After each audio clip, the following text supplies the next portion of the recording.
Now we're going to slow it down a little bit. I'm guessing most of you folks have heard of it. Hi, my name is Gabe, and in this video I'll be looking into Whiplash. Whiplash blew me away when I first saw it. The film has so much passion and energy, so much that it can barely contain it. The film actually reminds me of the early works of some other great filmmakers, it bursting with talent and genius, barely holding itself together with its own energy. No, you fucking tell me I'm not anything! Don't bring me, and you don't talk to me! Because of this, it can be hard to discern everything going on in this film. Not my fucking tempo! There's a lot here, and it isn't all working together, but it is very interesting. Before I go any further, you should know that there'll be spoilers ahead. Alright, let's get into it. To begin, let's look at one of the most striking aspects of the film, its devil motif. Specifically, Fletcher is the devil, or at least he represents him. And it's not just that he is scary and intimidating, Answer! or abusive and manipulating, or that he lies and never takes responsibility. Sean died yesterday in a car accident. Does the name Sean Casey mean anything to you? You know of his death? Last month he hanged himself in his apartment. He also wears all black. His room is lit fiery orange and yellow. And look at how he is depicted. Lean, muscular, bald, oversized facial features. These are all classic devil characteristics. Fletcher representing the devil actually leads straight into what this film is about. Selling your soul to achieve greatness. Sacrificing everything and giving yourself to the dark side to achieve your dream. Pretty much all of Whiplash supports this. The only other teacher in the film, this guy, Good morning, everybody. seems really nice. His room is also much brighter and his students don't fear him. And yet every student wants to be in Fletcher's class instead. Andrew and his fellow musicians are all assholes, Fuck off, Johnny Utah! Turn my pages, bitch! chauvinists, She could have did porn, but she chose not to. Did I make it better? hotheads, Find the fucking folders! A fucking janitor! You're a dumb fuck! and jerks. Milk the cunt! People who already have the devil inside them and who wouldn't hesitate to use it to be great. Actually, there are two exceptions. This guy, who is driven out of the film immediately after being introduced, Then why the fuck didn't you say so? and this guy, Hey, don't worry about Greg. Get the dick.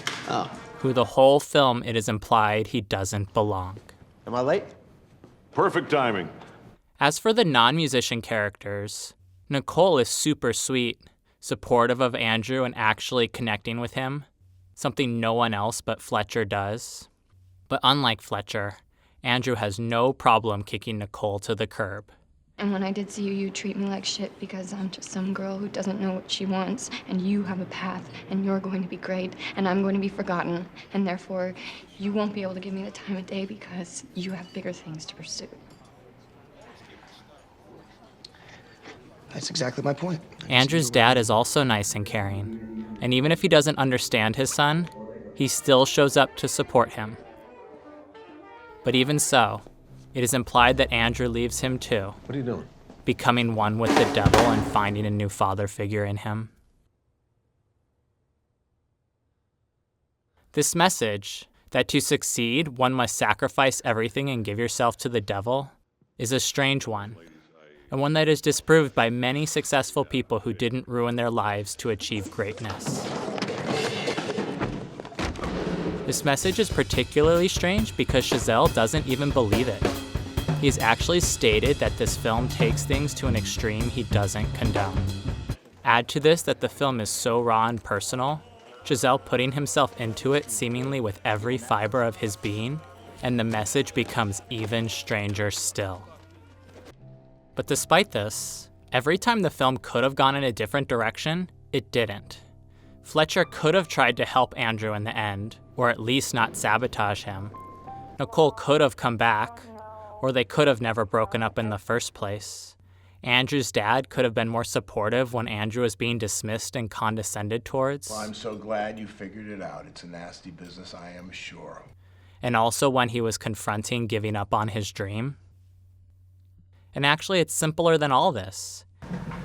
Andrew could have changed the direction himself by simply not going inside the bar where Fletcher was playing. Why would a film do this? Deliver a message that the writer-director doesn't believe? You're done. Sure, part of it is for entertainment's sake, but this film is too personal for that to be the only reason. Something else is going on here. But honestly, even though I know something is there, it's hard to tell what it is. This is where the film starts to break down, where the dynamics are all over the place and the film gets messy. I can think of several reasons why a filmmaker might want to make a personal film about something he doesn't believe, but I can't tell why it was done in this film specifically. Maybe, despite not condoning what is depicted, maybe Chazelle did something similar and the film is a catharsis for him. After all, he made it as a filmmaker. Is this how he did it? Is this film his explanation, or perhaps an apology? The film doesn't indicate whether this is the case or it isn't. Maybe the film is Chazelle's explanation of why he didn't make it as a musician. He obviously has an intense passion for music, the whole film being about his feelings for it. This is what allows the film to get away with so much ridiculousness. I'm coming, you motherfucker!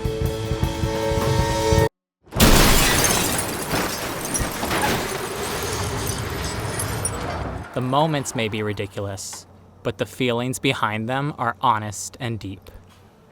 But maybe, despite these feelings, maybe Chazelle wasn't willing or able to go the places he needed to make it as a musician. Maybe he made this film to explain that, to help out the next person who goes on that journey. Or maybe he made it to reassure himself that he made the right decision pursuing filmmaking instead.